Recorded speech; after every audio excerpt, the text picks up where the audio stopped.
Right, ఇక తెలంగాణలో పలు జిల్లాలకు ఆరెంజ్ హెచ్చరికలైతే జారీ అవుతున్నాయి. దీనిపై మాట్లాడేందుకు హైదరాబాద్లోని వాతావరణ శాఖ అధికారి ధర్మరాజు ఫోన్ లైన్లో అందుబాటులో ఉన్నారు. ధర్మరాజు గారితో మాట్లాడదాము. ఎటువంటి సూచనలు సలహాలు ఇస్తారో వారిని అడిగి తెలుసుకుందాము. ధర్మరాజు గారు నమస్తే అండి. నమస్తే అండి.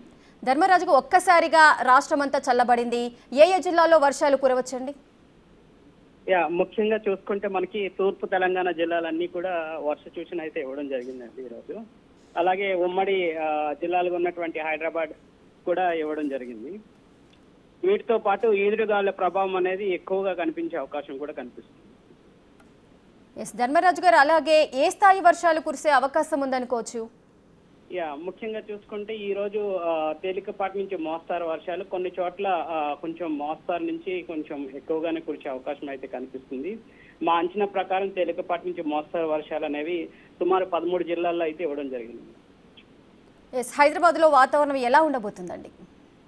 ఈ రోజు హైదరాబాద్ ఈ రోజు కూడా తేలికపాటి నుంచి మోస్తారు వర్షాలు, వీటితో పాటు ఉరుములు మెరుపులతో కూడినటువంటి వాతావరణం అనేది ఉంటుంది.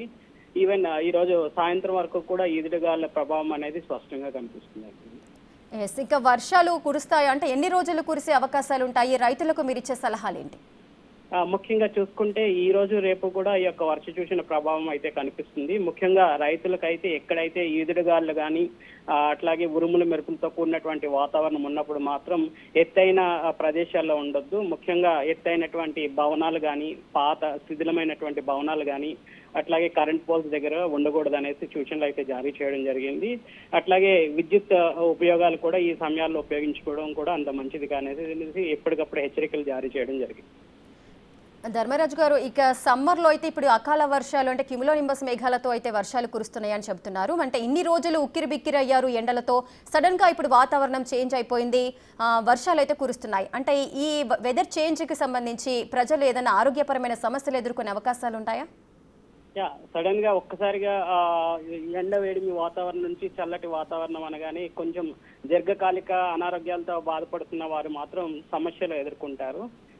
ముఖ్యంగా ఎవరైతే ఈ యొక్క చల్లటి వాతావరణంకి పడదో వారు కూడా ఇట్లాంటి ఆరోగ్య సమస్యలు అనేవి ఎదుర్కొంటూ ఉంటారు. ధర్మరాజు, అలాగే హైదరాబాద్ కు సంబంధించి ప్రత్యేకంగా ఏం చెప్తారు ఈ అకాల వర్షాలకు సంబంధించి?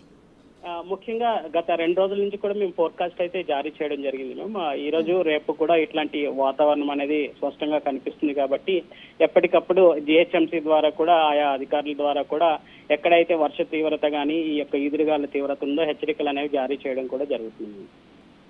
సో ప్రజలకు, లోతట్టు ప్రజలకు ఏదైనా జాగ్రత్తలు చెప్పే అవకాశాలు ఉంటాయా? అంటే హైదరాబాద్ లో మనకు గంట పాటు కురిసిన వర్షానికే చెరువులను తరపిస్తూ ఉంటాయి రోడ్లు, మ్యాన్ హోల్స్ కూడా ఓపెన్ చేస్తూ ఉంటారు. సో ఈ నేపథ్యంలో గతంలో కూడా ఎన్నో ప్రమాదాలు జరిగాయి. ముఖ్యంగా చూసుకున్నట్లయితే ప్రస్తుతం తేలికపాటి నుంచి మోస్తారు వర్షం అనేది అంచనా వేయడం జరిగింది మేము. అట్లాగే ఈదురుగాల ప్రభావం కూడా స్పష్టంగా కనిపిస్తుంది కాబట్టి ముఖ్యంగా గత 2 రోజుల నుంచి కూడా ఎక్కడైతే మనకి ఉరుములు మెరుపులతో కూడినటువంటి వాతావరణం ఉంటుందో హెచ్చరికలు అనేవి జారీ చేయడం జరిగింది. ఆయా శాఖల వారికి కూడా ఎప్పటికప్పుడు ఈ యొక్క వర్ష సూచనలు కానీ ఈ యొక్క ఈదురుగాల ప్రభావం యొక్క సూచనలు కూడా ఎప్పటికప్పుడు హెచ్చరికలు అనేవి పంపించడం కూడా జరుగుతుంది. థ్యాంక్ యూ ధర్మరాజు గారు, థ్యాంక్ యూ సో మచ్.